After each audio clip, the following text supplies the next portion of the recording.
প্রতিদিন গীতাপাঠ শুনলে মন শান্ত হয়, জীবনে সঠিক পথ দেখাতে সাহায্য করে। দুঃখ, ভয়, রাগ দূর হয়, আত্মবিশ্বাস বৃদ্ধি পায়।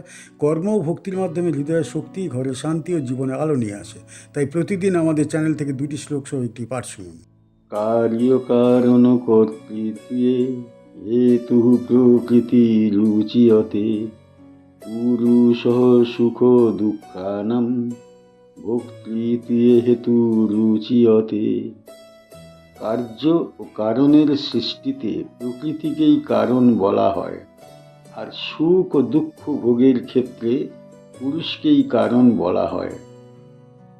কার্য অর্থাৎ ফল বা কর্মের পরিণাম, কারণ অর্থাৎ কারণ বা উৎস, কর্তৃত্বে অর্থাৎ নির্মাণ বা পরিচালনার ক্ষেত্রে, হেতুহু অর্থাৎ কারণ, প্রকৃতিহি অর্থাৎ জড় প্রকৃতি, উচিয়তে মানে বলা হয়, পুরুষহ মানে আত্মা বা চেতন সত্তা, সুখ মানে আনন্দ, দুঃখানাম মানে অর্থাৎ দুঃখের, ভোক্তৃত্বে অর্থাৎ ভোগ করার ক্ষেত্রে, হেতুহু মানে কারণ, উচিয়তে অর্থাৎ বলা হয়। এই শ্লোকে ভগবান শ্রীকৃষ্ণ কর্মফল ও ভোগের গভীর তত্ত্ব ব্যাখ্যা করছেন। তিনি বোঝাচ্ছেন যে জগতে যা কিছু কার্য ও কারণের রূপে প্রকাশ পায় তার মূল উৎস হল প্রকৃতি। দেহ, ইন্দ্রিয়, মন, পরিবেশ ও পরিস্থিতি সবই প্রকৃতির অন্তর্গত।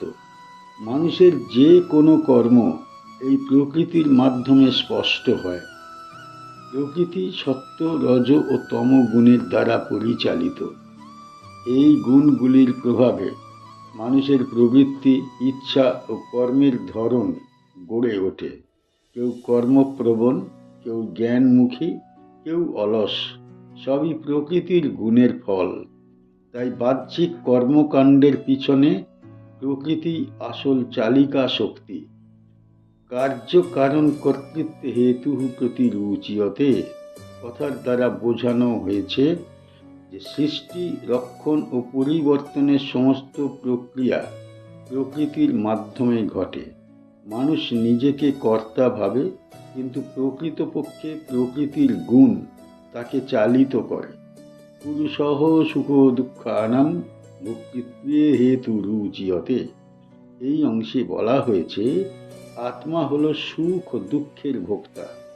প্রকৃতি কর্ম সৃষ্টি করে, কিন্তু সেই কর্মের ফল অনুভব করে পুরুষ বা আত্মা। দেহে আঘাত পেলে ব্যথা হয়, অপমান পেলে মনে কষ্ট হয়। এসব অনুভূতি আত্মার অভিজ্ঞতা। আত্মা স্বয়ং নির্লিপ্ত এবং শুদ্ধ, কিন্তু প্রকৃতির সঙ্গে সংযোগের ফলে সে নিজেকে কর্তা এবং ভোক্তা মনে করে। এই ভ্রান্ত ধারণার কারণে সে সুখ দুঃখে আবদ্ধ হয়। প্রকৃতপক্ষে আত্মা কেবল সাক্ষী, কিন্তু অজ্ঞানবশত সে নিজেকে ভোক্তা ভাবে। এই শ্লোক আমাদের শেখায় দায়িত্ব ও আসক্তির সূক্ষ্ম পার্থক্য। কর্ম করা আমাদের কর্তব্য, কিন্তু ফলের প্রতি আসক্ত হলে বন্ধন সৃষ্টি হয়। যখন মানুষ বুঝতে পারে যে প্রকৃতি কর্ম করে, আত্মা কেবল সাক্ষী, তখন তার মন ধীরে ধীরে মুক্তির পথে অগ্রসর হয়। এই তত্ত্ব উপলব্ধি করলে মানুষের অহংকার কমে যায়। সে আর নিজেকে সব কিছুর কর্তা বলে মনে করে না। এতে ধৈর্য, বিনয় এবং সমতা জন্মায়। এখানে শ্রীকৃষ্ণ প্রকৃতি ও পুরুষের সম্পর্ক এবং কর্মফল তত্ত্ব ব্যাখ্যা করছেন। আগের শ্লোকে তিনি প্রকৃতি ও পুরুষের অনাদি স্বভাব বলেছেন। এই শ্লোকে তাদের কার্যবিভাগ স্পষ্ট করছেন। অর্জুন যাতে কর্মযোগ ও জ্ঞানযোগের সমন্বয় বুঝতে পারে, সেই উদ্দেশ্যেই এই তত্ত্ব উপস্থাপন করা হয়েছে। এতে সে যুদ্ধ কর্ম করেও আসক্তিহীন থাকতে পারবে। কি শিখতে পারি এই শ্লোক থেকে? এই শ্লোক থেকে আমরা শিখি যে অহংকার মানুষের প্রধান বন্ধন। নিজেকে কর্তা ভাবলে দুঃখ বাড়ে। প্রকৃতিকে কর্মের কারণ হিসাবে দেখলে মন হালকা হয়।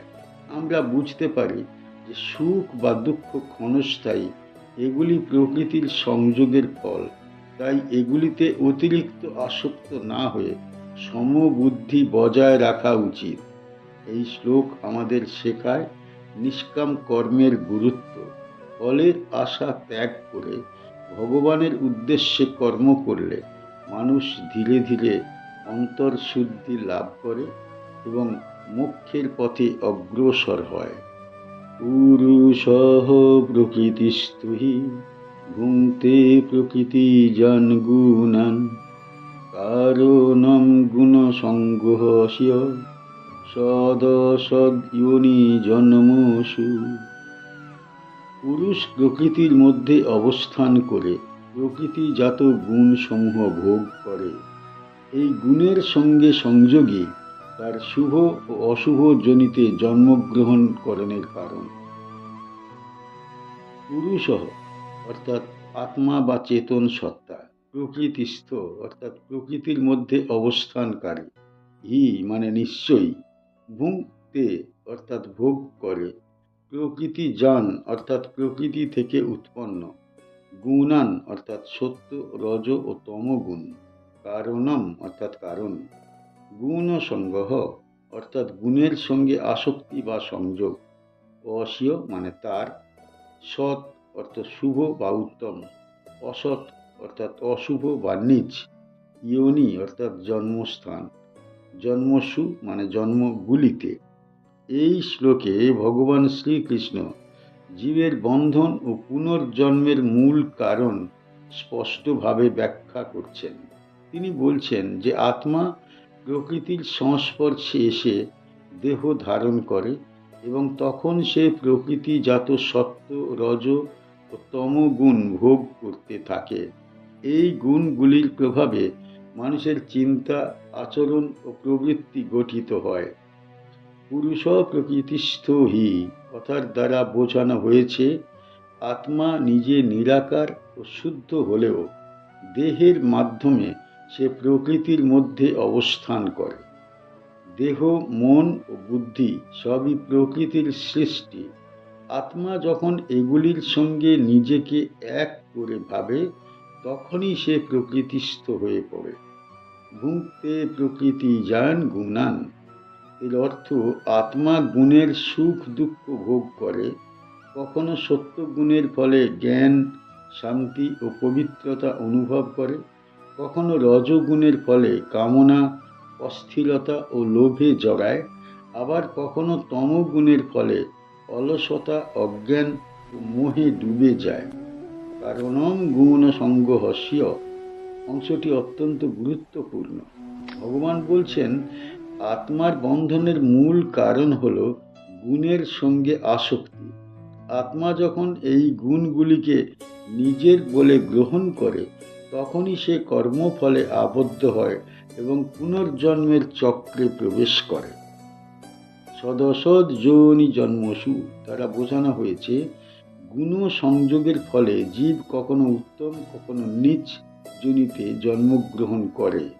সত্যগুণে আসক্ত হলে উচ্চ পবিত্র জন্ম হয়, রজগুণে আসক্ত হলে মধ্যম জন্ম হয়, আর তমগুণে আসক্ত হলে নীচ যোনিতে পতন ঘটে।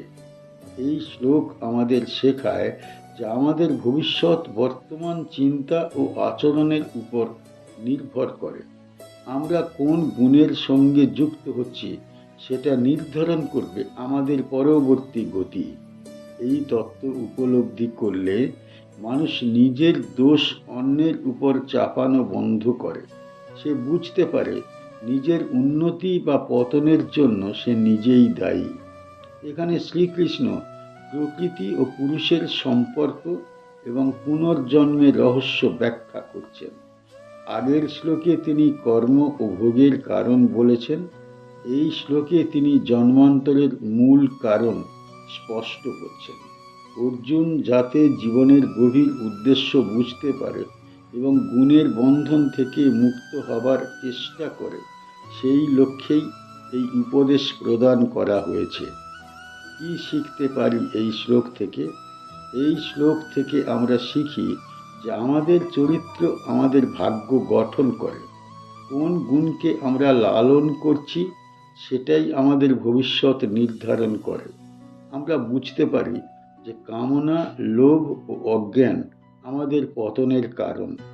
তাই সত্ত্বগুণ বৃদ্ধি করে জ্ঞান, ভক্তি ও সংযমের পথে চলা উচিত।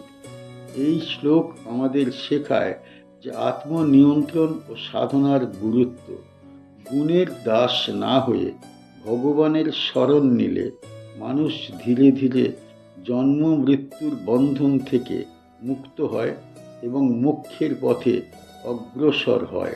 আমাদের চ্যানেলের গীতা পাঠ কেমন হয়েছে, ব্যাখ্যা কেমন হয়েছে, আপনার কেমন লেগেছে কমেন্ট বক্সে অবশ্যই জানাবেন এবং প্রতিনিয়ত গীতা পাঠ শোনার জন্য চ্যানেলটা অবশ্যই সাবস্ক্রাইব করে রাখুন। দেখা হচ্ছে পরের